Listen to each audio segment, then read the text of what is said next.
Mesdames, Messieurs, bonsoir, ravi de vous retrouver en direct sur Canal Algérie, comme chaque dimanche soir pour parler football. Dans votre émission, c'est l'heure du foot. Et au sommaire de ce 30e numéro de la saison, 30 déjà, et on va parler, évidemment, revenir sur le match disputé hier soir au stade du 5 juillet entre l'entente de Sétif et le Ahli du Caire, l'entente... Il n'y avait pas beaucoup de suspense et de surprise puisque l'entente est éliminée, ne jouera pas la finale de la Ligue des champions africaine. On parlera de la Ligue 1 bien évidemment avec la 30e journée disputée ce week-end. Et le CRB Belouizdad, le leader qui reprend goût aux victoires après 3 matchs sans succès. On parlera de la Ligue 2, là aussi, pas mal de suspense, même si du côté du centre-ouest, le Beyad a quasiment mis un pied en Ligue 1 la saison prochaine. Et pour parler de tous ces sujets, j'ai le plaisir d'avoir sur ce plateau deux consultants et un journaliste. Et je commencerai par Smaïl Djellid, entraîneur de football et consultant aussi. Smaïl, bonsoir. Bonsoir Saïd, merci pour l'invitation et ravi d'être parmi vous. Ravi aussi. Et je salue aussi la communauté algérienne en Suisse. Ah ben, voilà. En Suisse, en Europe, en Amérique du Sud, en Amérique du Nord, on suit de partout, en Asie aussi. Et à vos côtés, j'ai le plaisir aussi d'accueillir sur ce plateau pour la première fois mon collègue, Mounir Ben Qassim, Mounir, journaliste. Bonsoir, merci d'avoir répondu à notre invitation. Bonsoir Saïd, très honoré d'être parmi vous aujourd'hui. Soyez pas timide. Hein. Non. Pas de souci. Pas de souci. Très bien. De l'autre côté de la table, inamovible, notre consultant fétiche, Abdelnour Kawad. Bonsoir. Bonsoir Saïd, bonsoir à nos amis invités et bonsoir surtout à nos amis téléspectateurs qui suivent assidûment cette émission. Il a l'air timide sur le plateau, mais c'est ça, les grands joueurs sont... Non, grands joueurs, c'est bien comme... Venant d'une légende. Non, surtout quand il est arbitre. Un arbitre assez vicieux. L'essentiel. On va commencer par la première rubrique de notre émission avec les 3 points de Kawa.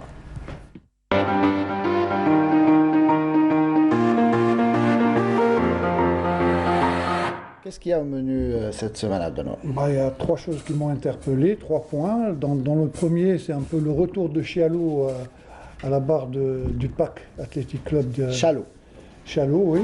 C'est un retour. Bon, j'espère qu'il va pouvoir terminer tranquillement cette saison. Le retour à la tête du PAC. Oui, et puis ce qui est un peu étrange, c'est qu'on voit le PAC est à son 4e entraîneur cette saison. Il ne faut pas oublier que c'était Cherif Louzane qui avait commencé, qui avait entamé la saison. Ensuite, ça a été un des adjoints qui avait pris la relève. Dernièrement, après la démission de l'entraîneur serbe, il me semble. Il y a eu un coach serbe, mais ça n'a pas trop matché. Et je pense qu'il s'est retiré lui-même. Et voilà le retour de Chalo. Donc ça, c'était un premier point. En deuxième point, c'est un peu le fameux match qu'on a pu voir hier entre Médéa et l'Arba. C'est un match à suspense. C'est un rebondissement. On voyait Médéa mener 2-0, se faire rejoindre, perdre ensuite au dernier moment. Ils ont réussi à renverser la vapeur et à gagner le match. Mais c'est un match très... C'est pour le spectacle et pour le suspense. Absolument. Et enfin, vous en avez parlé tout à l'heure, c'est un peu la D2. Je pense que le suspense, il reste encore même un match. Comme vous l'avez si bien dit, on voit le Beyad, à moins d'un accident, bien entendu, être en division 1. Et Khenchla, qui a été pratiquement l'équipe la plus populaire cette saison. J'espère que ce sont ces 2 autres équipes, à moins de rebondissement en tout dernier match. Très très bien, Abdelnour, merci donc, pour vos 3 points. On passe à la Liga.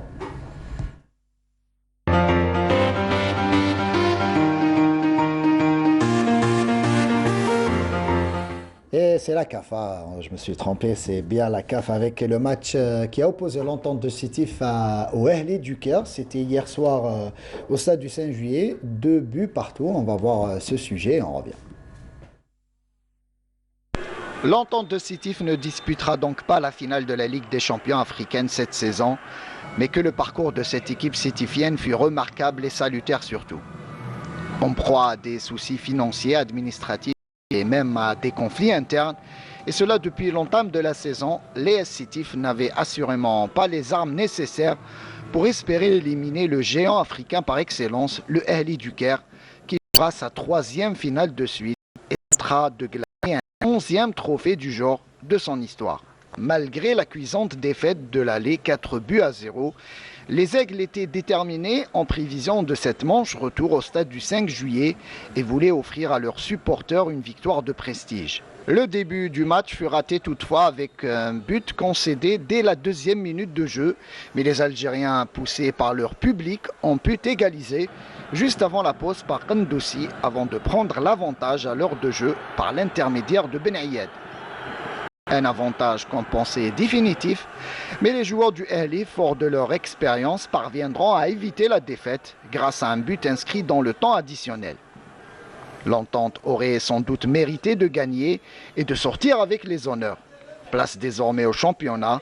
Le club 8e au classement général a encore 5 matchs en retard à disputer, avec comme principal objectif terminer sur le podium et finir la saison en apothéose. Pas de surprise, hein, je le disais, Abdelnour, 2 buts partout. C'était compliqué de remonter le score pour l'entente, qui aurait pu en tout cas mériter de gagner, mais au final il y a eu cette égalisation en toute fin de match par le Ahli. Oui, de toute façon, le match a été joué au Caire. Hein. Ça a été 7 tours de défaite. Là, au 5 juillet, hier, on pensait que... Bon, ils ont sorti leur trip, hein, Sétif, ils ont fait quand même un match assez valable. Mais il ne faut pas oublier qu'en face, il y avait le Ahli, qui est une des meilleures équipes africaines. Hein. Donc pour moi, c'est vraiment un exploit cette année que Sétif arrive en demi-finale. Vous l'avez dit très très bien dans votre petit commentaire. Avec tous les problèmes. Voilà. Quand on sait que, et ça c'est au dire du président hein, de Sétif, qu'il y a des joueurs qui n'ont pas perçu leur salaire depuis une saison. Donc c'est énorme. Donc pour moi, c'est vraiment une prouesse d'être arrivé en demi-finale.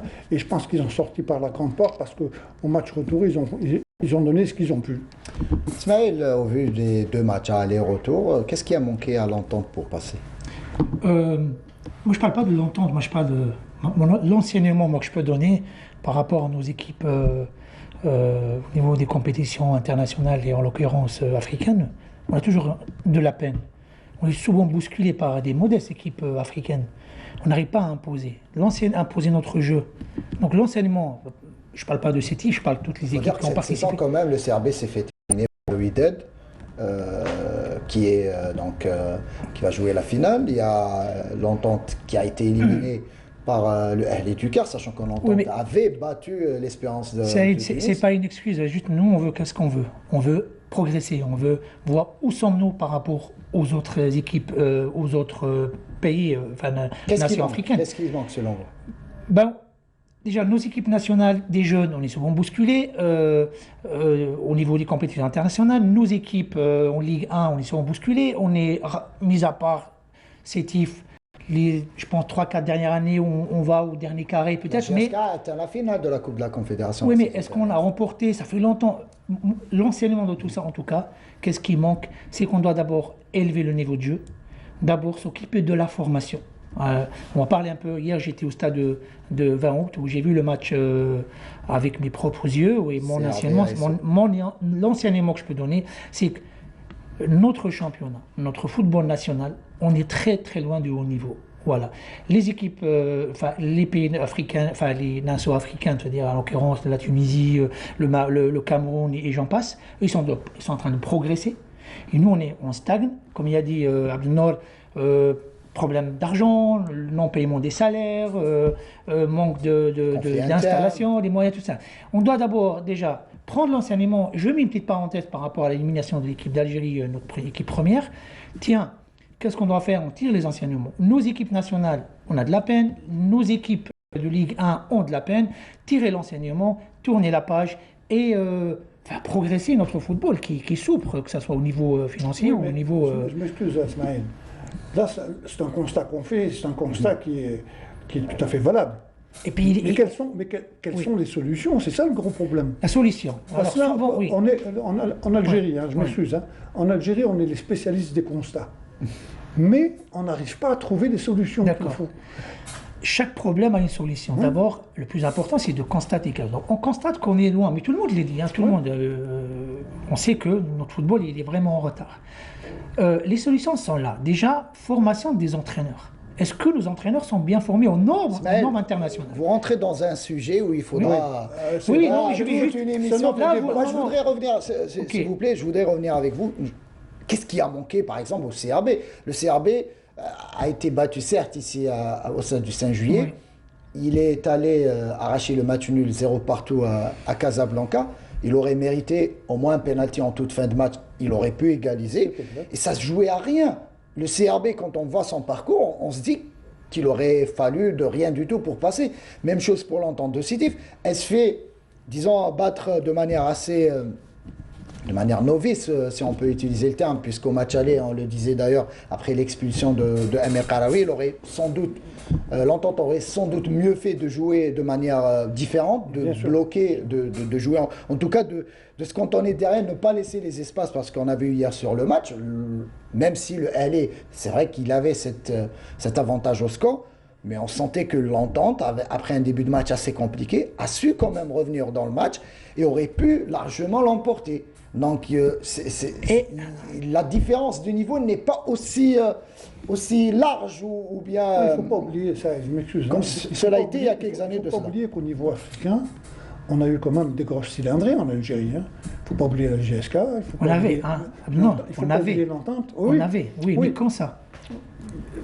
Ça fait, bon, même si ça fait 10, 15 ans, 20 ans, c'est pas le problème. Le problème aujourd'hui... Abdallah, moi je voudrais me focaliser surtout sur l'Entente. On n'a pas beaucoup de temps, vous le savez très bien. Moi je voudrais revenir sur l'Entente et avec Mounir Benqassi justement, journaliste. À l'Entente, on l'a vu depuis l'entame de la saison, il y a eu des soucis sur le plan financier, administratif, avec le départ de pas mal de dirigeants. Et même, il y a eu des altercations entre président et joueurs. Est-ce qu'on peut dire, malgré tout ça, que l'Entente, quand même, a réalisé un parcours assez honorable en se faisant éliminer quand même par un ténor africain? Non, moi, je dirais que l'Entente a quand même réalisé un parcours exceptionnel, pas un bon plus parcours, qu'honorable, non? Plus qu'honorable, avec zéro moyen financier, avec des problèmes internes qui n'en finissent pas depuis le début de la saison, un entraîneur qui a pu quand même, Reda Bendriss, qui a pu hisser son équipe en demi-finale, et le lendemain, l'Entente se retrouve avec un autre entraîneur. Moi, je dirais par rapport à l'effectif, l'Entente de Sétif, par rapport au Ahly, quand on voit que le Ahly possède quand même pas moins de 12 internationaux qui sont habitués au haut niveau, à l'Entente de Sétif, c'est quand même c'est vrai qu'il y a des joueurs d'expérience. Il y a des joueurs qui sont partis à l'image d'Amoura. J'imagine qu'Amoura, s'il était resté à l'Entente de Sétif, ça aurait pu faire la différence cette saison, notamment en Ligue des Champions africaine.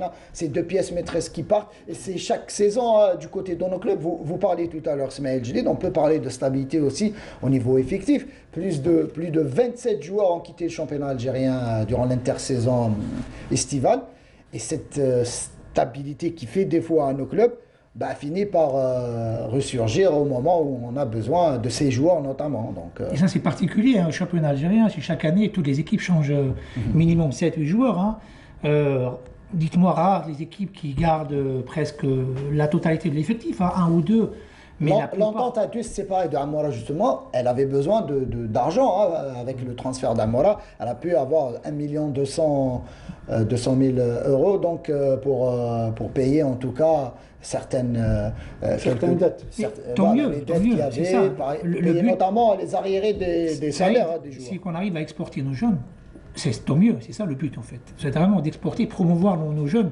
Maintenant par rapport à la stabilité, c'est vrai que toutes les équipes chaque année, impression, le mercato, on remet 16, 17, 15 joueurs minimum. Hein. Et ça pour moi c'est problématique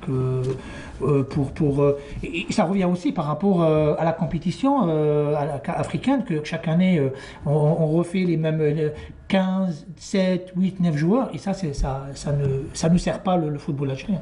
Abdallah, désormais, je le disais d'ailleurs dans le sujet, place au championnat pour l'Entente, 8e au classement général. avec quand même 5 matchs en retard à disputer. L'objectif désormais sera de terminer au moins sur le podium, avec tous les matchs en retard qui restent à jouer. Évidemment, ils en ont les moyens, moi je pense. Hein. Bon, bien qu'éliminer cette Coupe d'Afrique, moi je pense, comme l'a dit Benkrassi, c'est une prouesse hein, d'avoir atteint ce seuil de demi-finale. Maintenant, on se rappelle que déjà au tour préliminaire, avant même la phase des poules, l'Entente avait été battue en Mauritanie, c'est ça, avec 2-3 buts 0. Oui, ils avaient très mal débuté. Très mal débuté. La différence se faisait à domicile au stade du 8 mai 45. Donc moi je pense qu'ils ont le temps. Là, maintenant, je pense que le match du aller est aux oubliettes. Hein. Il fallait s'attendre à un miracle pour qu'ils puissent se qualifier. Maintenant, je pense qu'ils vont se consacrer entièrement à ce championnat et ils ont les capacités de pouvoir. Est-ce que justement, ils peuvent même, moi si je revois un peu le classement, ils peuvent même damer le pion au CRB s'ils arrivent à faire. Le CRB a 3 matchs en retard. Un sans faute. Ouais, mais si jamais ils arrivent à faire un sans faute, et je pense qu'ils sont bien partis pour. Justement. D'ailleurs, il va y avoir un match très important mercredi. CRB Sétif. CRB en termes de Sétif qui sera retransmis en direct. Mais je pense que Sétif a les possibilités d'être dans justement, ce sera le match couperé pour les deux équipes, notamment pour l'Entente. Si l'Entente veut réellement terminer sur le podium et surtout titiller le CRB jusqu'à la fin de saison, une victoire de l'Entente au 20 août, messieurs, et c'est tout le championnat synonyme, qui est relancé quasiment. Complètement relancé. Complètement, même pour la deuxième place, tout peut basculer jusqu'à cette fin de saison. Un dernier mot, Mounir, sur l'Entente de Sétif. Est-ce que vous pensez que, on a écouté Sarrar aussi qui parlait de problèmes, de gros problèmes financiers. Est-ce que, il le disait d'ailleurs tout à l'heure, Abdanov, des joueurs qui n'ont pas été payés depuis l'entame de la saison, avec quel état d'esprit vont-ils terminer ce championnat? Justement, en parlant d'effectifs et de composantes en général, l'ESS a quand même une très bonne équipe qui peut titiller facilement le CR Belouizdad à condition de bien gérer ses matchs en retard. Mais la question qui se pose, c'est est-ce que l'Entente a les moyens de gérer ce marathon d'enfer? C'est ça. Le calendrier, ça. Voilà, un calendrier d'enfer. Est-ce que sur le plan physique, l'Entente peut répondre? Et on le saura mercredi prochain contre le CRB, une vraie finale. L'Entente ne déroge pas à son histoire. On a toujours dit le deuxième souffle de l'Entente. On va le confirmer. Voilà, c'est légendaire. Donc, exact. On verra pour la suite du championnat. Mais ils ont une bonne équipe quand même. Ouais, très très bien, on a fait le point donc sur cette participation de l'Entente des Sétif. Bon courage à cette équipe pour le reste de la saison. On passe à la Ligue 1 désormais.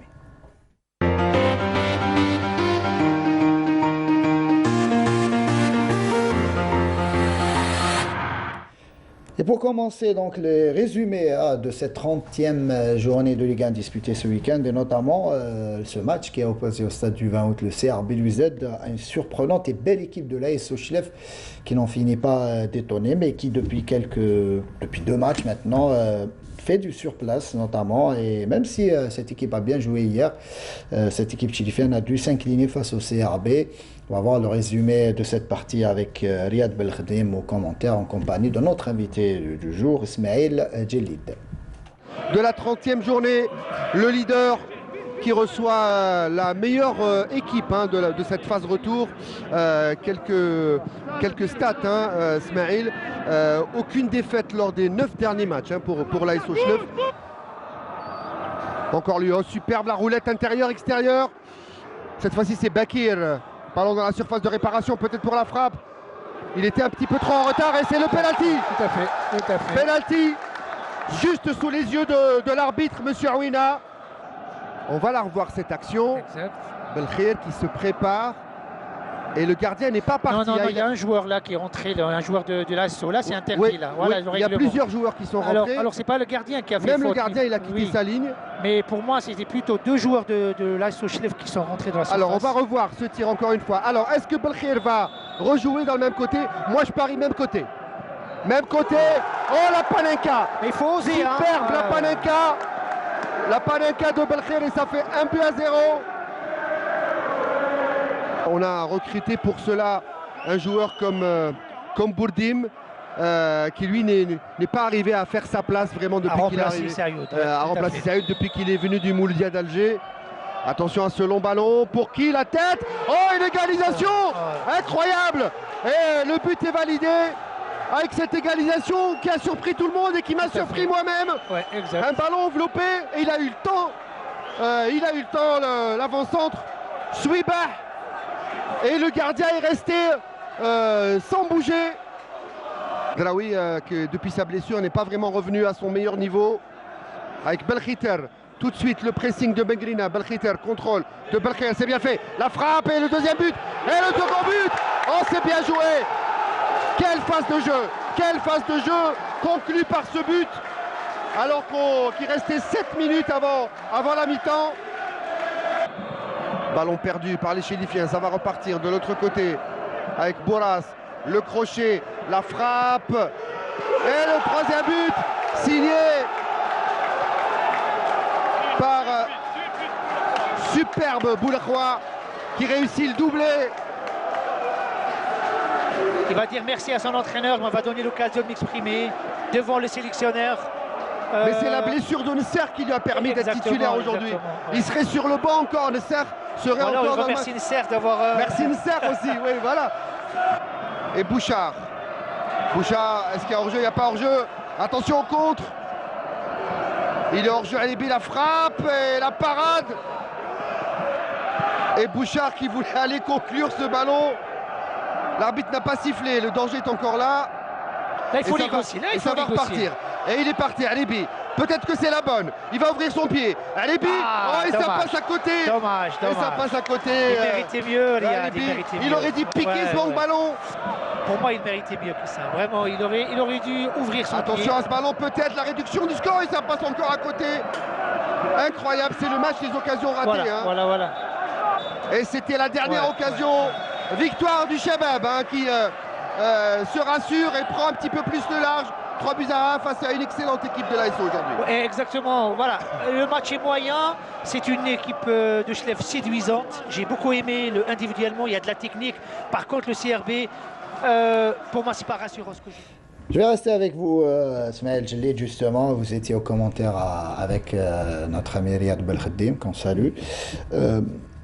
Belle victoire quand même du CRB face à une belle équipe, vous le disiez vous-même, de l'ASO Chlef. C'était un match plaisant, match moyen.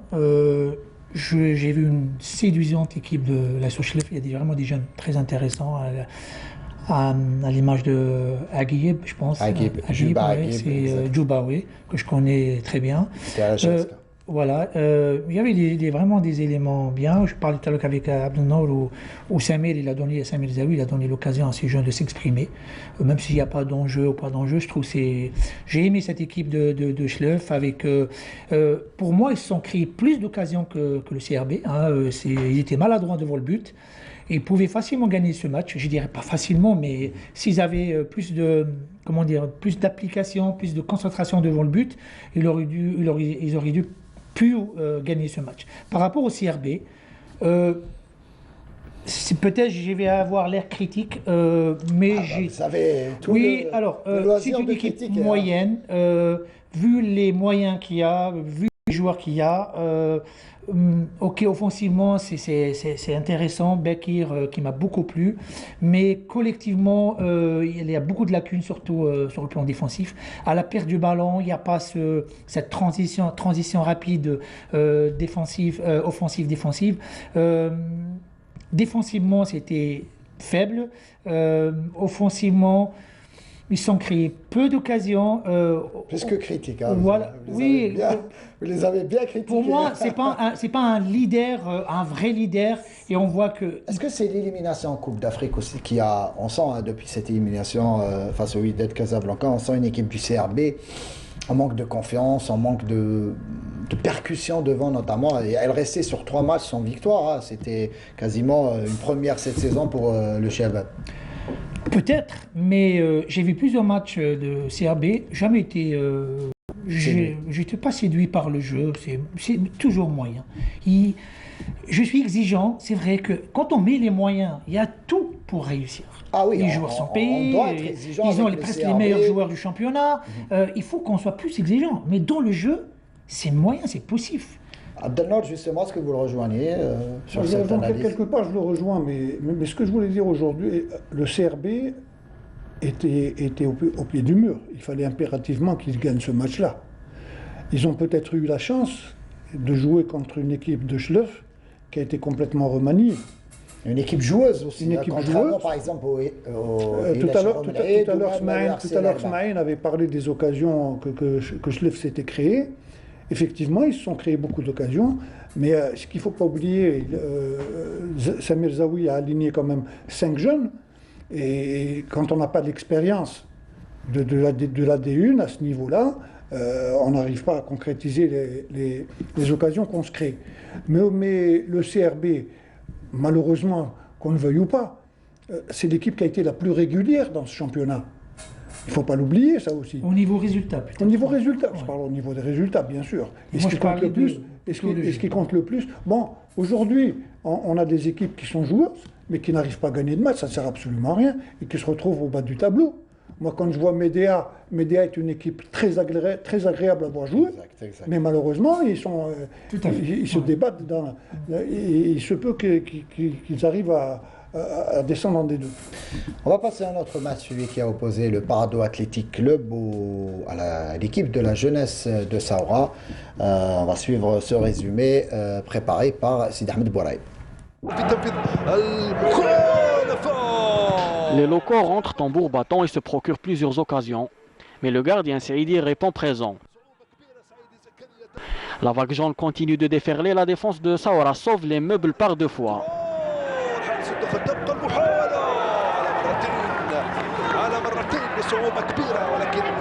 En deuxième période, les Pakistes concrétisent enfin leur domination après une passe en profondeur sublime de Dhiri. Mouali centre et le jeune Akassem marque contre son propre camp. من اروع ما يكون في غفله من امر الدفاع. شاهد الاعاده كره بينيه، الدفاع كان غافل، كان يعني غائب عن هذه اللقطه. هدف دون مقابل. Le PAC aurait pu ajouter un deuxième but, mais la maladresse de ses attaquants lui fait défaut. كره بينيه، ماذا سيفعل بها بن بوالي؟ تبقى الخطوره، دفاع في اخر لحظه. Des contres qui auraient pu être fatales à l'instar de la tentative d'El Hamri. يتوغل الحمري، قوية جدا كادباغة الحارس بشكل ممتاز، كادباغة الحارس أيمن عبد العزيز الحمري. Score final 1-0. Bonne opération pour le Paradou qui revient à hauteur de points de son adversaire et qui relance la course au podium. Le suspense est entier pour ce qui est de la course au podium, avec notamment cette victoire, belle victoire et précieuse victoire, notamment de cette équipe du Parado, Mounir Benqassi justement. La GS Saoura a toujours du mal à l'extérieur. Ça reste une équipe intraitable à domicile, mais lorsqu'il s'agit de ces matchs, en tout cas face au Parado, ça a été un match assez important face à un concurrent direct pour cette deuxième place.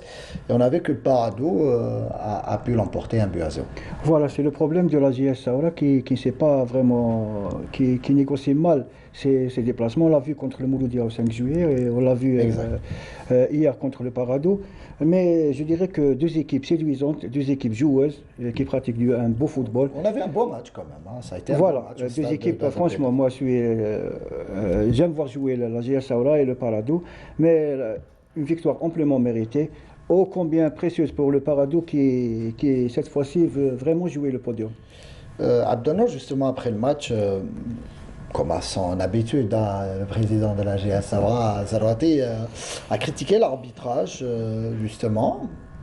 Est-ce que vous pensez que l'arbitre a faussé le résultat de cette partie? Non, je ne pense pas. Moi, de toutes les façons, Benqassi a très bien résumé ces deux équipes. Hein. Ce sont deux équipes qui sont très joueuses, qui jouent très très bien au football. Malheureusement pour Saoura, c'est vrai qu'ils voyagent très mal cette année, hein, comparativement à la saison passée où ils arrivaient quand même à gagner beaucoup de matchs à l'extérieur. Bon, même la saison dernière, ça a été compliqué. Oui. Si la Saoura venait à être régulière à l'extérieur, elle remporterait le championnat facilement. Mais moi, je mettrais beaucoup plus l'accent sur le PAC. Le PAC, il ne faut pas oublier. L'effet Tchalo, Francisco Tchalo. On peut parler de déclic. Bon, c'est pas tellement ça. Moi, je dis que le PAC est quand même passé par une période de vache maigre, hein, où ils ont eu pendant 5 ou 6 matchs, ils ont perdu 3 ou 4 matchs d'affilée. Imaginez Saoura, plutôt le Paradou, avec beaucoup plus de points, ils auraient pu jouer la première place également. À un moment donné, on avait vu, hein, en début de championnat, 10-15 journées, ils étaient pratiquement... Ça reste une saison assez particulière. Assez bonne, hein, au vu des départs à l'intersaison.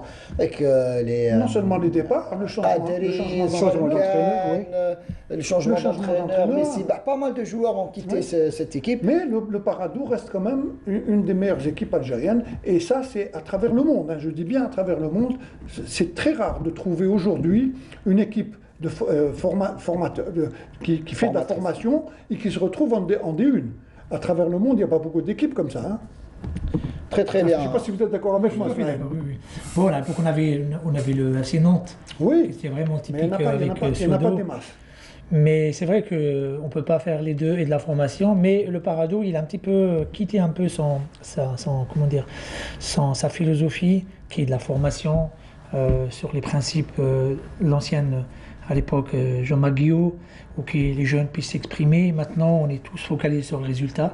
Et pas forcément. Non, mais il y a un moule au niveau du Paradou. C'est aussi le fait de changer d'entraîneur. Pour moi, un entraîneur, quand il ne fait pas des bons résultats, on le vire, ça devient... Mais la politique est la même. Et dommage que Paradou, il est dans cette optique-là. Moi, j'aurais aimé que quand un entraîneur ne fait pas des bons résultats...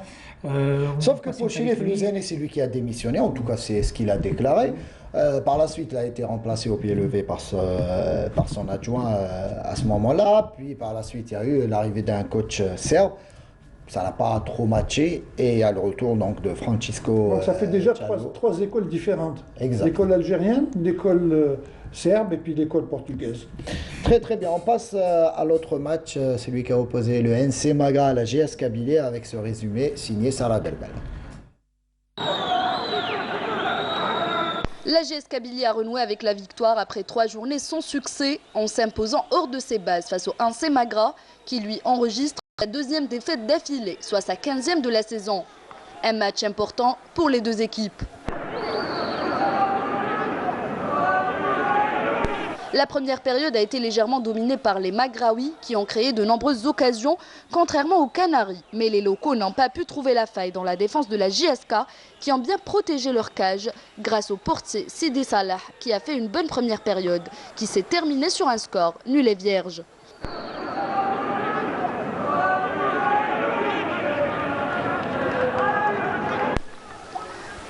Le jeu a complètement changé durant la seconde manche. Les jeunes et verts plus motivés plusieurs occasions et ont fini par ouvrir le score à la 54e minute de jeu par le biais de leur buteur maison, Reda Ben Sayah, qui a inscrit son 10e but de la saison avec la JSK.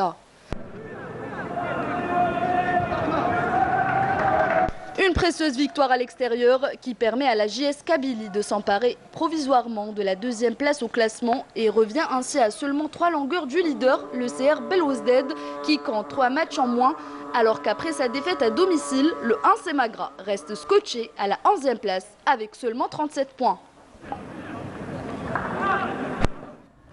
Superbe victoire de la GS Kabylie du côté du NC Magra. Ce n'est pas souvent que des équipes prennent des points à Magra, quand on connaît la force de cette équipe à domicile.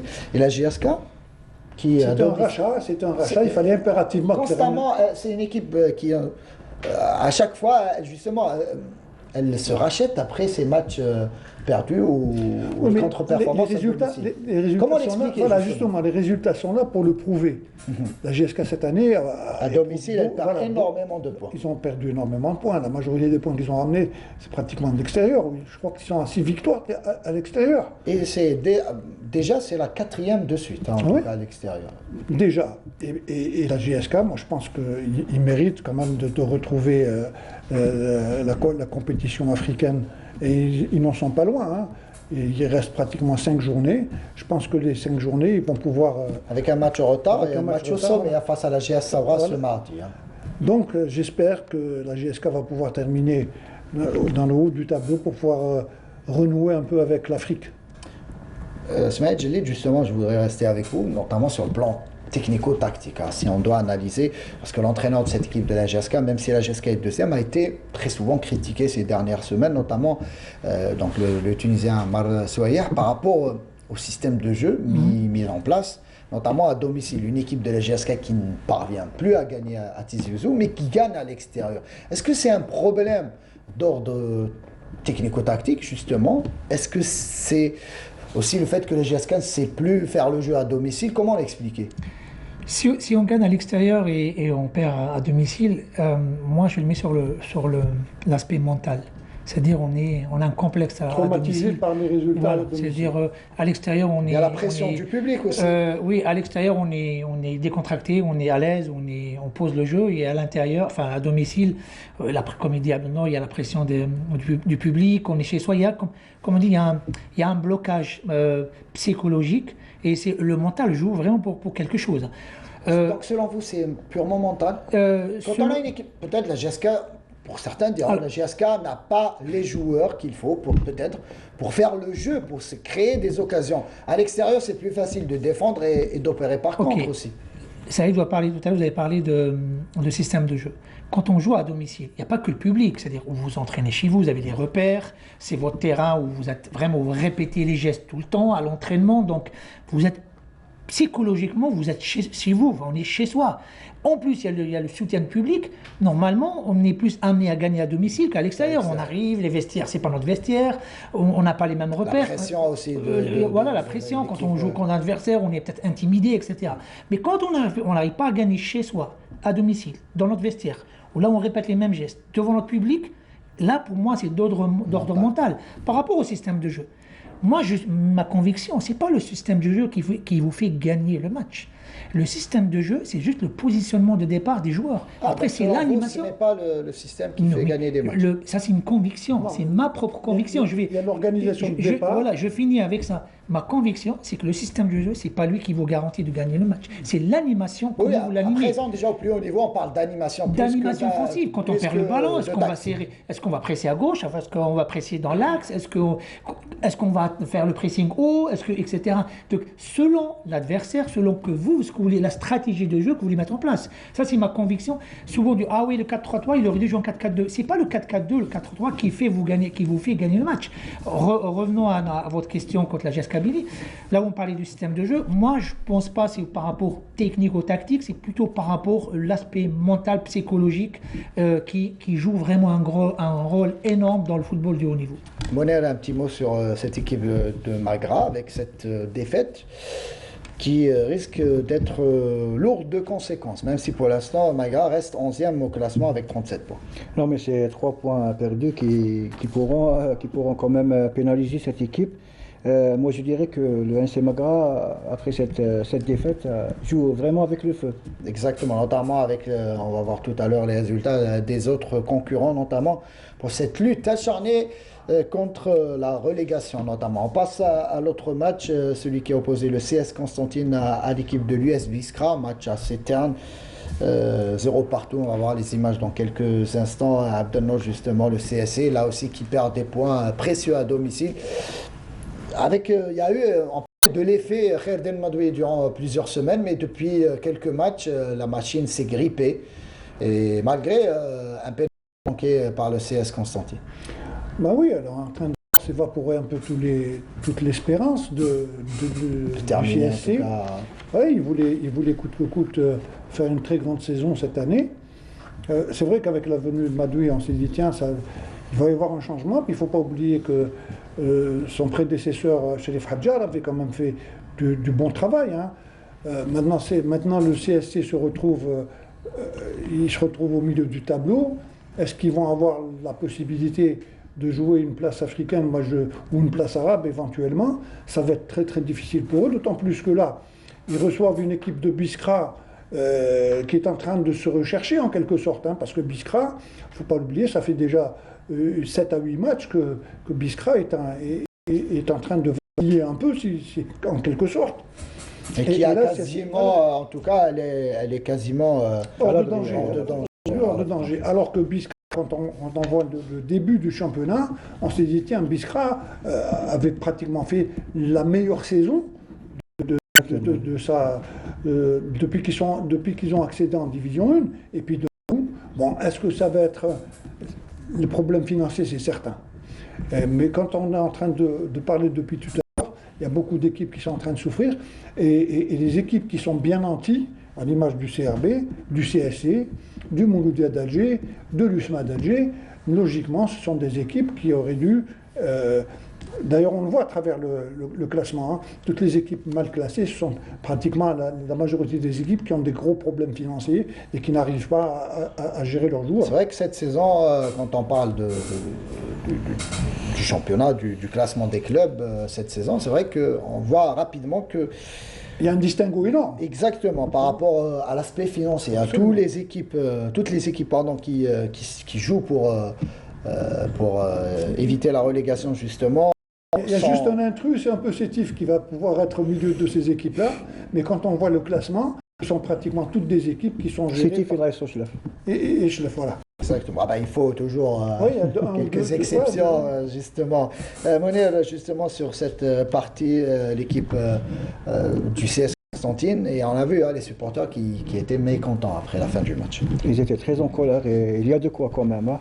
Quand on va 4 points déjà à domicile contre le RC Larba et l'US Biskra, des matchs quand même sans, comment dirais-je, c'est abordable pour cette équipe. Très abordable pour le CSC quand même. Mais je tiens à rendre un très grand hommage au gardien de l'US Biskra qui a quand même qui a réalisé un excellent match avec ses arrêts décisifs qui ont quand même permis à l'US Biskra de gagner un précieux point. On passe désormais au match de cette journée. Un match, moi, à ce moment, je vous le dis sincèrement, à un moment donné, je pensais que le RC Larba avait pris les 3 points de ce déplacement à Médéa. D'ailleurs, je me disais que Médéa, c'était... Après la remontada, parce que là, il perdait 2-0 quand même. Oui, non... je parle il restait 10 minutes. 10 minutes. Je pensais que c'était fait pour le RC Alba. Et je condamnais déjà l'Olympique de Médéa à la descente. Mais grande fut ma surprise quand j'ai eu vent du résultat final et ce match à rebondissement, en tout cas, qui nous sera commenté par Sami Achichou. On va voir les images et on revient. C'est comme ça que les joueurs du Olympique Médéa et leurs supporters ont célébré la joie après un grand match face à son adversaire du jour, qui a été lui aussi exceptionnel. À la 33e minute du match, l'arbitre siffle un pénalty pour les locaux. Bailly se charge de tirer et ouvre le score. Quelques minutes après, Gaga double la mise pour les siens. Score à la mi-temps, 2-0.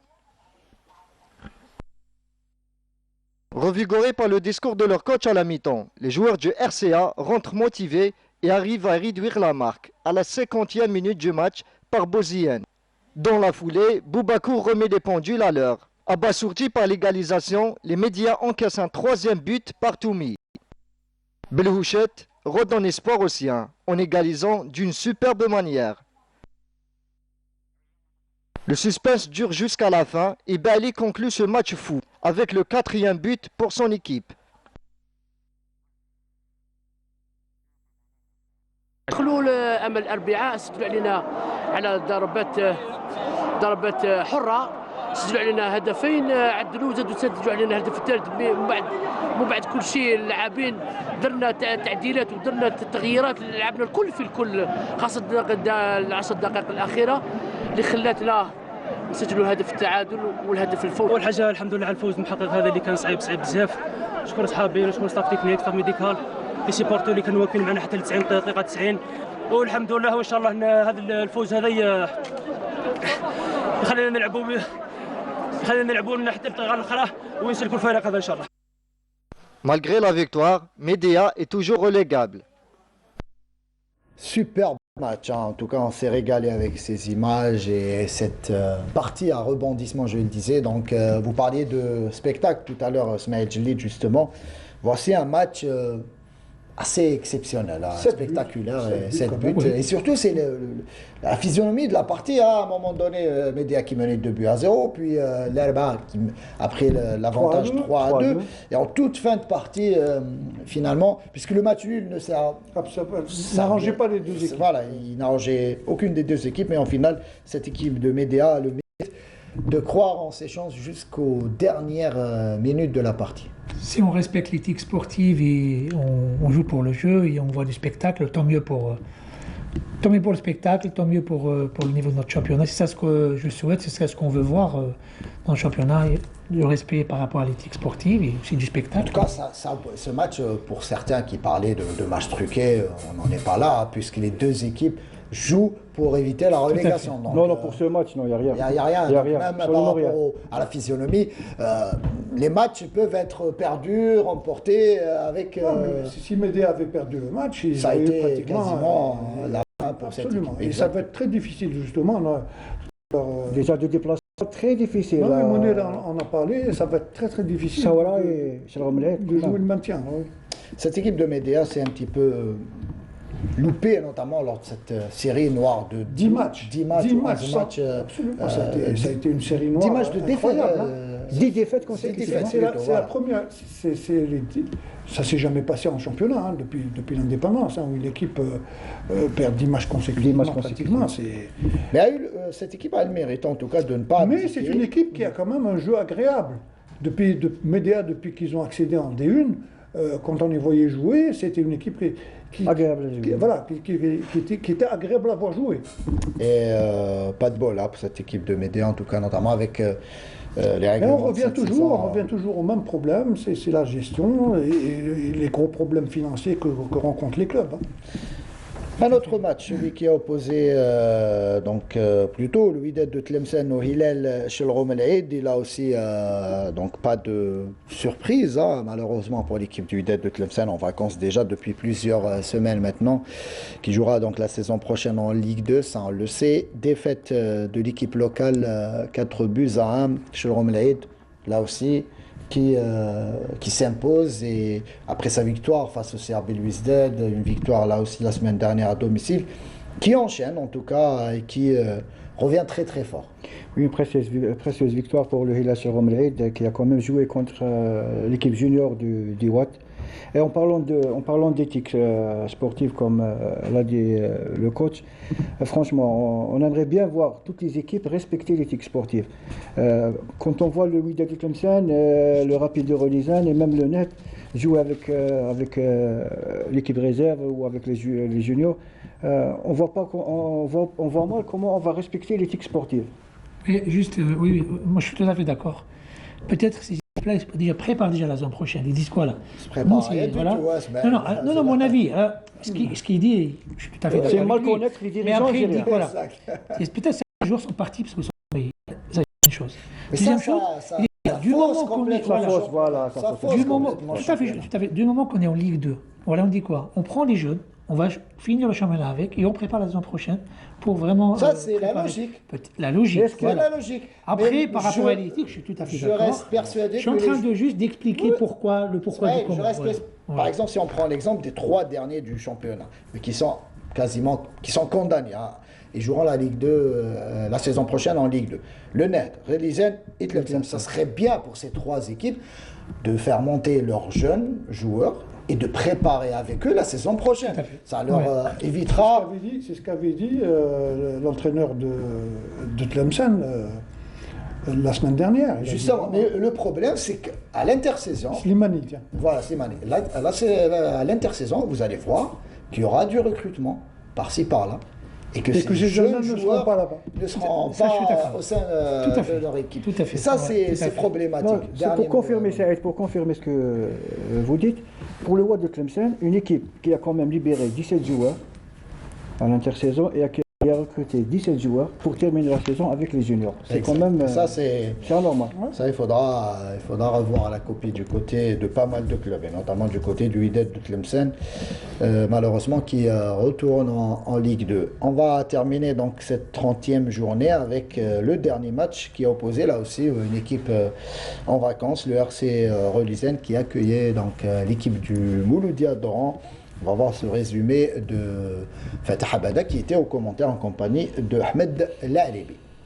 Même Monsieur Oukil Mehdi donne le coup d'envoi pour les locaux, le Rapide de Rolizane, les jeunes du Rapide de Rolizane qui vont essayer de montrer leur présence malgré qu'il n'y a aucun enjeu pour cette équipe. Et ça va vraiment être jouer pour montrer de quoi ils sont capables. Le MCO MCO a besoin impérativement gagner ce match. Tout à fait.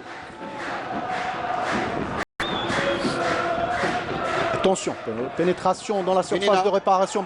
Et c'est le premier penalty. Guénina qui est rentré, qui a été fauché. Je pense, on va revoir l'action. Je pense que c'est. Je pense que c'est Rarbi, mais on va le revoir. Et il écope d'un avertissement, effectivement.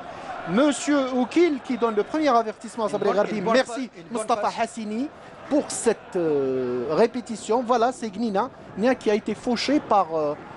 Rarbi, selon Monsieur Oukil, Ahmed L'Aribi qui va tirer le pénalty, voilà, qui ne va pas encore le transformer. C'est un but. On va voir tout simplement. Donc Guénina face à Hamou Omar qui prend beaucoup d'élan. Tout à fait. Guénina qui prend beaucoup d'élan. Hamou Omar qui essaye de quand même de perturber Guénina. Guénina imperturbable. Qui va l'emporter, Guénina ou Hamou? On va le voir dans quelques instants. Qui aura le dernier mot?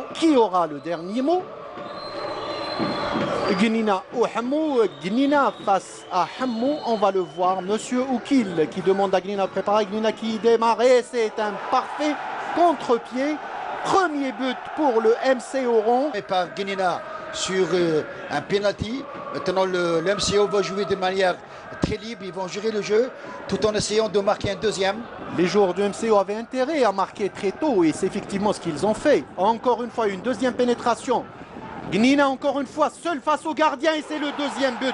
Une minute après, le même Guénina, bien servi par le numéro 55 Tmimi, vient d'inscrire le deuxième but. 2-0 pour le Mouloudia d'Oran face au Rapide de Rolizane, à cette équipe du Rapide de Rolizane qui vient de sortir la tête et de la replonger dans l'eau. Juste une minute après, on sent quand même que atteint moralement. Cette équipe du Rapide de Rolizane est atteinte moralement. Dans le dernier quart d'heure de la partie. On cherche Wild Hamou au milieu du terrain. Et à l'instant même, Monsieur Oukil soulage tout le monde. Les deux équipes, ils soulagent tout le monde. Fin de cette partie en direct du stade, que vous avez suivi en direct du stade Zagari Tahar de Rolizane, entre le Rapide de Rolizane, qui est déjà relégué depuis quelques semaines en D2, face au Mouloudia d'Oran, qui est en train encore de lutter pour se maintenir. Le Mouloudia d'Oran vient de l'emporter par 2-0. 2 buts inscrits par Guénina à la 15e et à la 16e minute en première période. Et là aussi, précieuse victoire du MCO à Abdelnour en quête de maintien. De toute façon, on en parlait tout à l'heure. Les équipes qui sont déjà en D2 sont en train de penser beaucoup plus à la saison prochaine. Ils mettent leurs jeunes. Bon, c'était une aubaine pour le MCO de jouer contre une équipe de jeunes. Moi, je pense que si jamais Rolizane n'était pas encore en D2, ça aurait été un autre match, un match différent. Bon, bah, tant mieux pour le MCO. J'espère qu'ils vont pouvoir sortir un peu la tête de l'eau parce qu'ils sont toujours menacés par la relégation. Donc ils ont encore besoin peut-être de victoires pour pouvoir assurer leur maintien. Donc notre match, le match Entente de Sétif net du CND est reporté bien évidemment puisque l'Entente de Sétif jouait hier en Ligue des Champions et place désormais au grand derby algérois, celui qui va opposer dans une demi-heure maintenant au stade du 5 juillet le Mouloudia d'Alger à l'USM Alger. Le big match sera en présence des supporters, en tout cas, bonne nouvelle avec ce retour des fans au stade du 5 juillet. Abdelnour, ce match, c'est un match particulier. Un match particulier. C'est son match, je pense. Exactement. C'est son match. Je vois le sourire, vous avez parlé du match, il a souri, il a fait un sourire. Au Mouloudia, quand on était joueur, on attendait ce match-là avec impatience. C'était le match, il y avait même certains supporters où on a le chemin aller-retour et puis perdu tous les autres matchs. Donc c'est vrai, non, aujourd'hui ce qui est assez spécial, c'est que le terrain, moi je pense que le terrain va être, les tribunes vont être pleines. Je pense que... Du côté de l'USMA, les supporters ne sont pas très chauds. Hein. Oui, on a vu les ultras de l'USMA qui, mais il ne faut pas oublier à un moment donné, ont parlé sur ce match. Moi, je ne veux pas parler du contenu du match, parce qu'on va le voir. Chaque équipe va essayer de gagner. Dans un derby, c'est toujours comme ça. Et ce n'est pas toujours évident que la meilleure équipe, ou l'équipe qui joue le mieux, puisse gagner. Un derby, c'est assez difficile. Mais moi, je pense qu'il va y avoir du spectacle. Tribune surtout. Mounir, vous en avez couvert les derbys algérois, ces matchs qui ont opposé l'USMA au Mouloudia d'Alger. Très souvent, l'histoire dit qu'à chaque fois que l'équipe la moins bien classée parvient toujours à battre son vis-à-vis. Est-ce que vous le confirmez? C'est vrai, mais lors des dernières saisons, on a quand même assisté à une série de matchs nuls, à 2-1. Ce qui agace, le 2 à 2. Voilà, ce qui agace un peu les supporters des deux équipes. Mais je pense que cette fois-ci, c'est un derby très particulier pour le Mouloudia d'Alger en premier lieu, qui veut récupérer la deuxième place en cas de victoire. L'USMA aussi qui a un autre match en moins, ambition sérieusement de figurer à la rigueur parmi les six premières places qualificatives à une compétition internationale. Mais je dirais que le spectacle sera beaucoup plus dans les tribunes. Et c'est une bonne nouvelle quand même pour le football algérien, le premier derby en Algérie se joue quand même avec des supporters. Avec les de Mouloudia. Avec un pelouse magnifique. Magnifique. Le stade du 5 juillet. Il n'y a pas d'excuse à trouver pour les 22 acteurs. Il faudra montrer... D'autant plus qu'hier, il y a eu un match. Aujourd'hui, la pelouse est impeccable. Parfait. Voilà, cette saison, il faut le dire, ils ont fait des efforts extraordinaires au niveau du 5 juillet. Ce que je voulais dire, c'est juste, pour terminer, si vous permettez, le Mouloudia actuellement, ça fait quand même 4-5 matchs. Ils ne sont pas en pleine... Ils ne carburent pas à 100%. Donc ils ont des... Mais la sérénité est retrouvée du côté de Mouloudia, notamment après cette victoire face à la Saoura, match nul à Biskra, c'est ça, lors de la précédente journée. Contrairement à l'USMA, qui a pu néanmoins gagner face au Wydad de Tlemcen, mais ça a été... Mais l'USMA joue également le match de la saison. Donc si jamais ils arrivent à battre le Mouloudia, ils vont espérer jouer une place africaine ou arabe. Et le Mouloudia, bien évidemment, essaye de... Ça va être un match quand même assez agréable à suivre, je pense. Ismaël, justement, un mot sur cette partie, ce derby, le big derby de la capitale, Ismaël. Big match sur le papier. Ouais. Sur le papier, c'est un big match, mais on verra si c'est un big match sur le terrain. Il y a deux éléments très très importants pour ce match. C'est le retour du public, parce que le football, ça joue avec du public et du gazon. Le football, ça joue sur du gazon, c'est pas sur du synthétique. Gazon, quand j'ai dit gazon naturel. Donc, big match, deux équipes qui se respectent. Donc, il y a tous les éléments pour qu'on puisse voir un beau spectacle, et ce que je souhaite, du beau jeu, des buts, et aussi sur les gradins. Et donc, voilà, vivement ce soir, et puis je pense qu'on va voir un match palpitant, à rebondissement, et voilà, vivement le spectacle. Très très bien, et vous pouvez suivre ce match en direct sur la chaîne Sedissa, donc Shababia, à partir de 19h. Place désormais au résultat complet de cette 30e journée et le classement.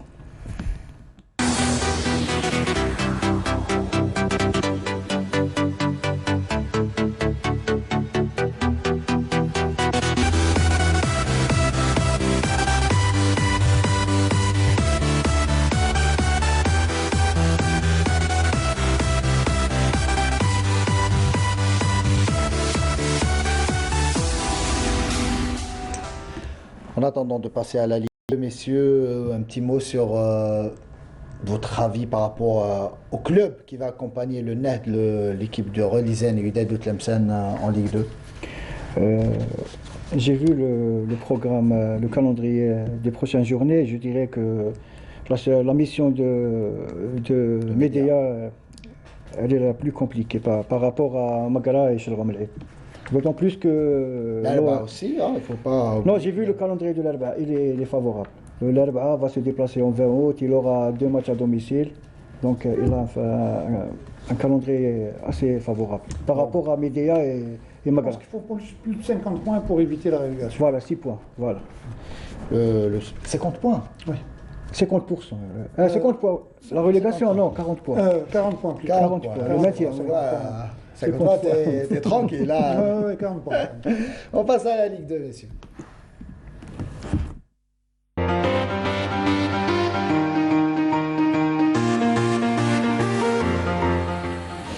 La Ligue 2, là aussi, pas mal de suspense pour la lutte, justement pour le maintien, mais aussi pour l'accession, même si, il faut le dire, on va commencer par le centre-ouest, et notamment cette victoire ô combien importante de l'équipe d'Al Bayad, qui met un pied quasiment et un demi, en tout cas en Ligue 1, victoire à Ben Aknon, donc 1-0. Même si de son côté, le CR Temouchent, là aussi, à domicile, a réalisé l'essentiel en battant l'équipe de l'Azm d'Oran, 1-0, 65 points pour les deux équipes, messieurs. C'est quasiment fait pour Al Bayad qui jouera à domicile lors de la prochaine journée, donc ça sera quasiment fait pour cette équipe d'Al Bayad de Monia. Bon, il faut le dire quand même, le Mouloudi Al Bayad jouera la saison prochaine en Ligue 1. Ça, c'est. Je vois mal. C'est officiel. C'est officiel. Je vois mal. Pas d'officiel, tant que c'est pas encore fait. Non. Connaissant le football algérien, les rouages, je dirais que le MC Bayad jouera en Ligue 1. Mais elle aura mérité son accession. Amplement mérité. C'est vrai qu'on voit mal l'équipe de Bayad à domicile perdre. Rater sa sortie devant le Mouloudia de Saïda qui joue quasiment avec les juniors, quand même. Parlons de l'équipe de Bayad. Tout au début de la saison, je me suis entretenu avec l'entraîneur. C'est un jeune entraîneur, c'est un entraîneur local, avec des joueurs locaux, des jeunes joueurs de la région de Bayad, même de Sud. Il fait du bon travail, sachant qu'avec peu de moyens, avec des jeunes qui montent, ils n'ont pas cherché des joueurs chevronnés, etc. Personne n'aurait parié un centime sur cette équipe d'Al-Bayad en début de saison. Moi, au début de la saison, je me suis entretenu avec l'entraîneur. On sentait que l'entraîneur, il savait que pour eux, c'était pas l'accession, le but, l'objectif principal, c'était vraiment de donner le temps de jeu aux jeunes. Et on voit que les résultats viennent avec, comme on dit, l'appétit vient en mangeant. Et maintenant, est-ce que c'est eux qui vont monter en Ligue 1 ? Je ne suis pas 100% sûr parce qu'ils sont à égalité avec Ain Temouchent, 65 points. Donc tout est ouvert. On va voir le dernier match. Tout est possible. Tout simplement. Voilà. C'est comme City, Liverpool. Tout le monde dit que City va gagner. Non. Donc tout est ouvert. Pas de la première ligue. Mais cette division centre-ouest. On voyait au départ, on voyait Kouba qui s'était renforcé, qui avait ramené des joueurs d'expérience, et qui était sur une série extraordinaire. On s'est dit, et puis tout d'un coup, il y a eu un relâchement. Bref. Mais en matière de résultats et de constance, je pense que le Bayad a été la plus constante toute la saison. Pour moi, les deux méritent de monter. Si c'est le Bayad de monte, mérite largement. Et si c'est Ain Temouchent, donc voilà. Mais pour la lutte, il faut aussi rendre hommage à cette équipe du RCK qui a quand même réalisé une belle saison quand même. Il faut dire aussi que. Oui, mais avec les éléments qu'ils avaient, ils avaient l'équipe pour monter avec 10 points d'avance. Qu'est-ce qui manquait à cette équipe du RCK? C'était l'appui des supporters. Et voilà. C'est ça, c'est le souci. Le fait d'avoir joué à huis clos, on le sait. C'était injuste quand même. Connaissant les supporters. Non, c'était injuste. Le RCK a joué sans ses supporters. Ce qui manquait, ça aide. Sachant que le Bayad et les autres équipes ont joué avec les supporters, notamment une grande partie des. J'allais dire ce qui manquait, mais voilà. Quand vous recrutez des joueurs chevronnés, à l'image de Yahya Sherif et Gasmi, etc., et vous mettez tout le paquet sur le joueur, et le plus important, vous ne mettez pas le paquet, c'est l'entraîneur. Vous mettez le paquet sur l'entraîneur, c'est lui qui doit vraiment faire l'orchestre, tout ça. Eux, ils engagent des bons joueurs, mais l'entraîneur, est-ce que l'entraîneur est capable de mener cette équipe en Ligue 1? Et c'est ça, pour moi, le casting de son entraîneur, parce qu'ils n'ont pas recruté l'entraîneur idéal pour monter, exactement. Abdelnour, pour la lutte, pour le maintien, justement, ça va être là aussi une lutte acharnée avec Hadjout, Ain Oussarab, Boufalik. Ce qui est déjà regrettable, c'est de voir Belabès. On en a déjà parlé, Belabès. C'est vraiment malheureux. Maintenant, ça va être. Ce match-là, ça va être déterminant pour le maintien, c'est sûr. Chaque équipe qui va engranger les 3 points va pouvoir se maintenir. Ça c'est certain. On passe au groupe Centre-Est, là aussi, le suspense est entier, même si l'USM Khenchela continue de gagner. Et justement, avec cette victoire à domicile, large victoire, hein, on voit les images de Khenchela face au Mouloudia Club de Béjaïa, 6-0. Cette équipe du Mouloudia de Béjaïa, là aussi, qui va lutter pour son maintien, et Khenchela qui, avec 2 points d'avance sur une belle et surprenante équipe de la GS Borj Mlaïn, se dirige vers l'accession monnaie. Franchement, un parcours de champion qu'a réalisé l'USM Khenchela. Il faut aussi rendre hommage à cette équipe de Borj Mlaïn que personne n'attendait cette équipe. Et qui a quand même bousculé cette équipe de Khenchela depuis le début de la saison. Le dernier match de Khenchela sera à Annaba contre Hamra Annaba. Et je vois mal comment cette équipe du USMK va rater cette sortie. Très très bien. Un petit mot, Smaïl, justement sur cette équipe de Khenchela qui devrait retrouver l'élite plusieurs années. Comme il a dit, oui, c'est un parcours. Comme il a dit, lui. Comme il a dit, c'est stable, voilà, on va stabiliser dans les résultats. Et, ils n'ont pas lâché tout au long du championnat. Donc s'ils montent, c'est vraiment mérité largement. Si pour le Bayeux, ça serait une première, Khenchela non, ça serait un retour en D1. Il ne faut pas oublier que Khenchela a quand même donné des internationaux algériens. Tout à fait. Ouais. Donc c'est une équipe quand même qui a quand même un passé assez riche plus de 40 ans dans le championnat. Donc j'espère que celui qui arrivera en D1, d'abord puisse se maintenir, parce que c'est ça le plus important. Voilà. Et ça va être notre paire de manches la saison prochaine. Et pour la lutte, justement, pour la lutte au maintien, ça va être là aussi très compliqué pour la GSM Béjaïa. 14e équipes de Béjaïa. Les deux équipes. Le MOB et la GSMB. Le MOB et la GSM Béjaïa avec 35 points. L'équipe d'El Ulma du MOB Constantine, c'est des ténors, hein, en tout cas, si on parle de club, alors que le Kaba Borj Bareli est officiellement relégué. Donc en amateur, on va voir avec pas mal d'intérêt. À l'exception de l'Khdaria, ce sont toutes des équipes qui sont d'une. Hein. Exact. Il y a quelques années de cela. Rapidement, Monir. Ça va être très chaud, ça va être très On va suivre avec beaucoup d'intérêt justement cette dernière journée prévue la semaine prochaine. On va passer désormais donc au classement, au résultat complet de cette 29e journée de Ligue 2, pardon, et les classements, et on revient.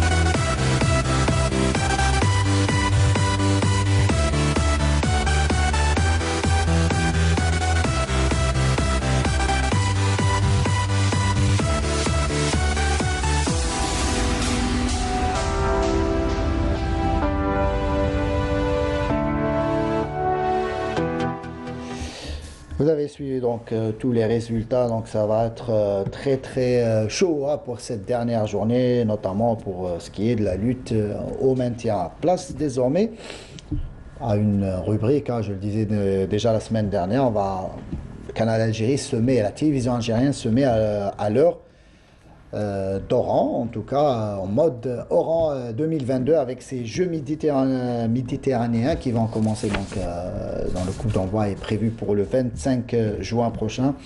Et on va commencer dès maintenant, en tout cas, à parler de cet événement que va abriter cette ville de l'ouest du pays, cette ville, superbe ville d'Oran.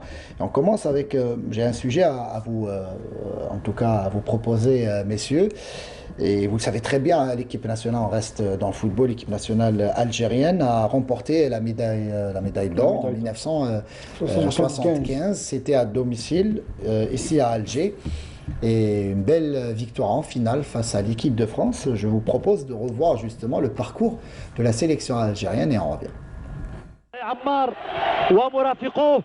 La sélection nationale a participé 11 fois au tournoi méditerranéen de football. Mais l'édition qui aura incontestablement marqué la mémoire des Algériens, c'est bel et bien celle de 1975 qui s'est déroulée à Alger. qui a vu les Verts remporter la médaille d'or lors d'une finale historique face à la France.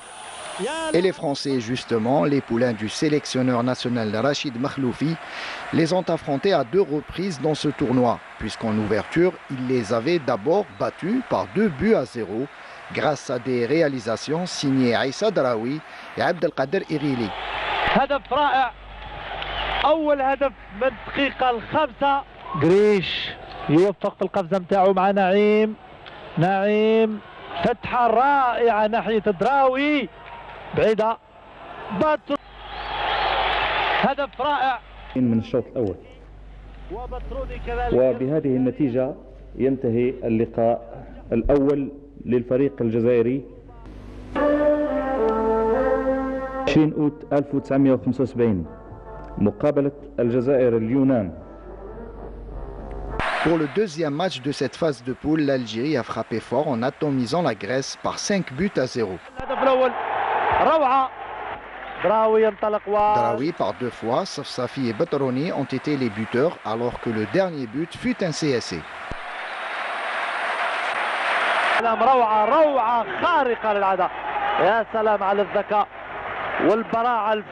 Une victoire qui a eu le mérite d'apporter encore plus de confiance aux joueurs qui ont affronté ensuite l'Égypte dans l'autre choc du groupe. Une partie qui a vu les Algériens l'emporter grâce une nouvelle fois au défunt Aïssa Draoui, 1-0.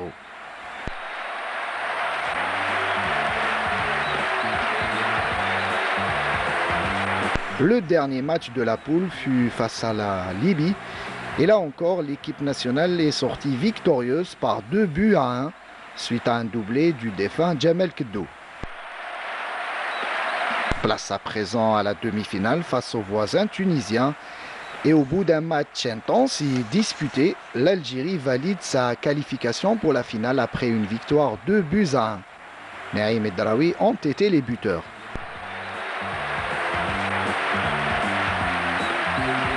Le 6 septembre et devant un stade du 5 juillet archi-comble s'est jouée la finale tant attendue du tournoi, mettant aux prises l'Algérie à la France. Les Bleus, emmenés par une pléiade de joueurs de talent à l'image de Dominique Rocheteau, Jean Fernandez ou Olivier Rouillet, étaient déterminés à prendre leur revanche après la défaite du premier tour et croyaient tenir jusqu'au bout la victoire en menant 2-1, mais Omar Batrouni est passé par là, remettant les pendules à l'heure à la 90e minute de jeu. Un but qui a mis en ébullition le temple du football national et galvanisé un peu plus les joueurs algériens qui finiront dans les prolongations par mettre ce 3e but décisif par l'intermédiaire de Rabah Mengelti qui crucifie à 20 mètres le gardien français.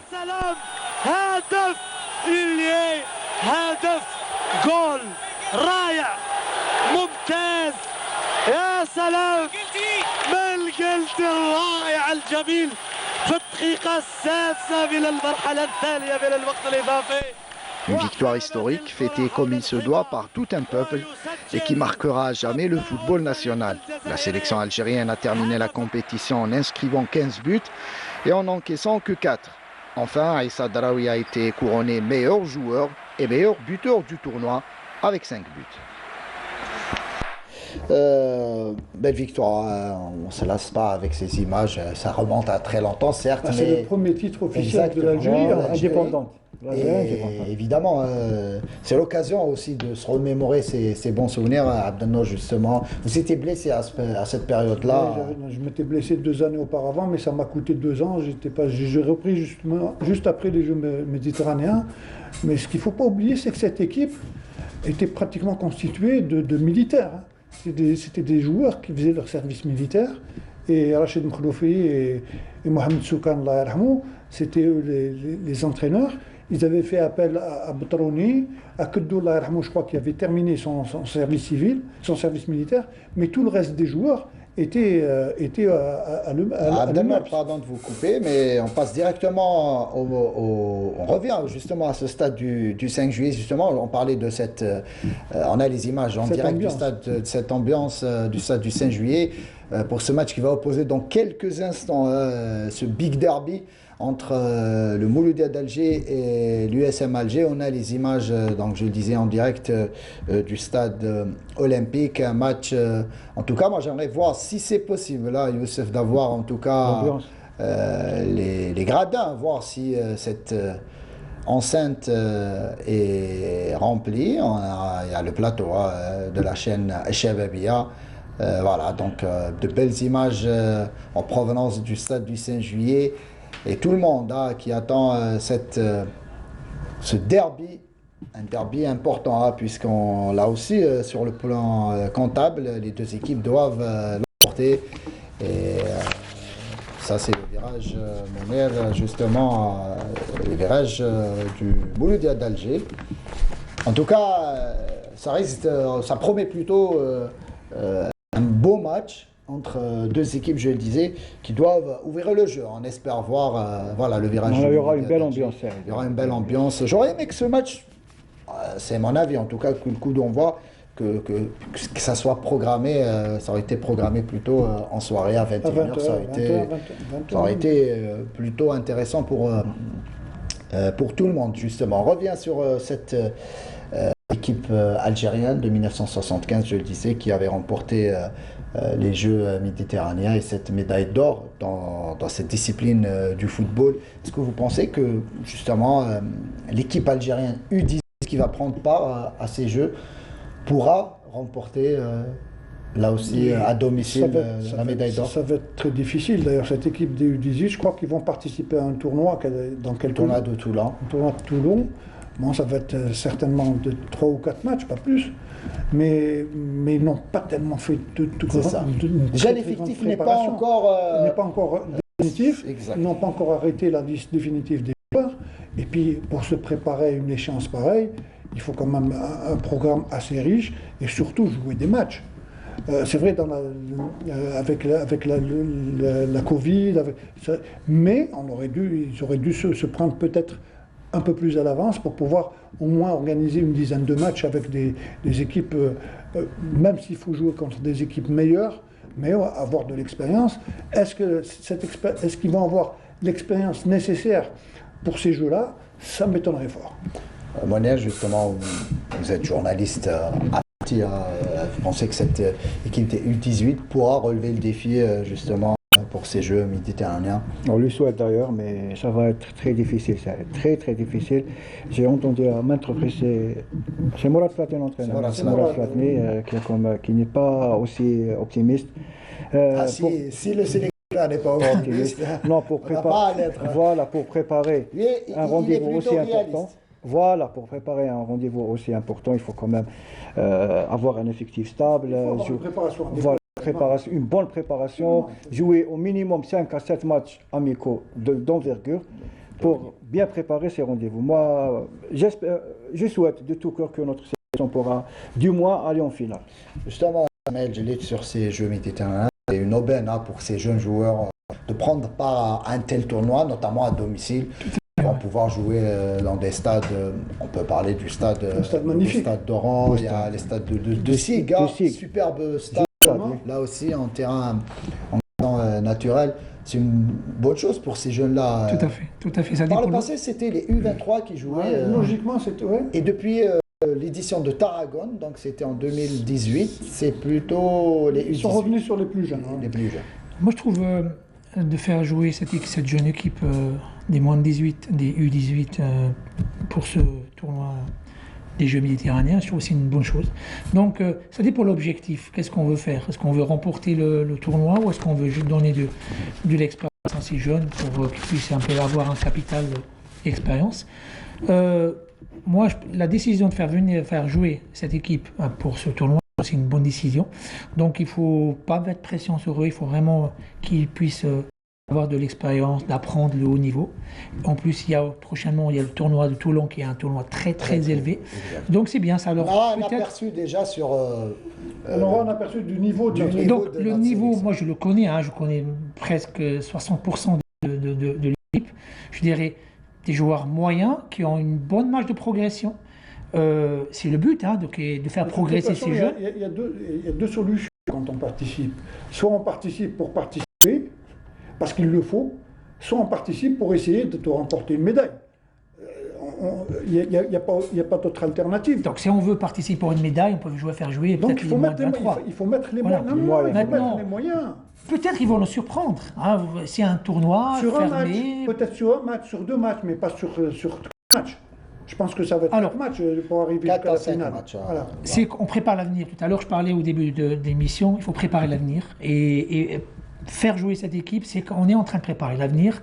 Et ces jeunes, c'est l'avenir. Vraiment, parce que l'Algérie... Le football algérien, vous ne l'avez pas connu dans les années 70. Voilà. Au lendemain de l'indépendance, la majorité des joueurs qui ont composé l'équipe nationale sortaient des jeunes sélections. On a participé à des tournois de Roubaix, au tournoi d'Auxerre, au tournoi de Toulon. On a fait mille et une préparations et c'est comme ça qu'on a pu s'aguerrir et puis affronter des équipes et être à égalité de jeu. On a joué contre des équipes, on a joué contre Newcastle en junior, on les a battus. Newcastle, c'est pas n'importe qui. Tout à fait. J'espère que cette équipe des moins de 18 qui va participer, qu'elle va produire du jeu, qu'elle va régaler. Puis s'il y a des bons résultats, tant mieux. On souhaite beaucoup de courage à cette jeune équipe, vous le disiez. En tout cas, juste à noter que plutôt à partir d'aujourd'hui, en tout cas, et pendant tous les soirs, tous les jours, en tout cas, on va parler des Jeux méditerranéens lors du journal des JM. Ce sera, je le disais, tous les jours en direct et ce sera en fin de JT. On arrive au terme de cette émission. Je dis bon anniversaire à notre collègue Fatah Abada, joyeux anniversaire. Alors, ما جبناش الجاتو اليوم logiquement احنا نجيبوا له بصح هو يجيب لنا نوتك. Et on me dit à l'oreillette que on est arrivé à la fin de cette émission. Merci Mounir. Oui, je reviens vers vous. Mounir, merci pour d'être répondu à notre invitation. Merci Ismaël là aussi, on espère vous revoir très merci vite. À vous. Inch'Allah, merci à vous Ismaël. Malheureusement, je vais encore parler de deuil puisque la famille Mouloudia a été en deuil par 2 fois. Hier, il y a eu le décès de Zouaoui, Allah yarhamou. Toutes nos condoléances. Donc toutes nos condoléances à sa famille et la maman de l'Azizi, Allah yarhamou. La maman de l'Azizi, exactement. Nos condoléances à Tarek l'Azizi. Voilà, on est arrivé à la fin de notre émission. Merci à toute l'équipe technique et rédactionnelle pour d'avoir, en tout cas, nous avoir aidé à la réalisation de ce numéro. On vous dit à dimanche prochain. Restez branchés sur Canal Alger.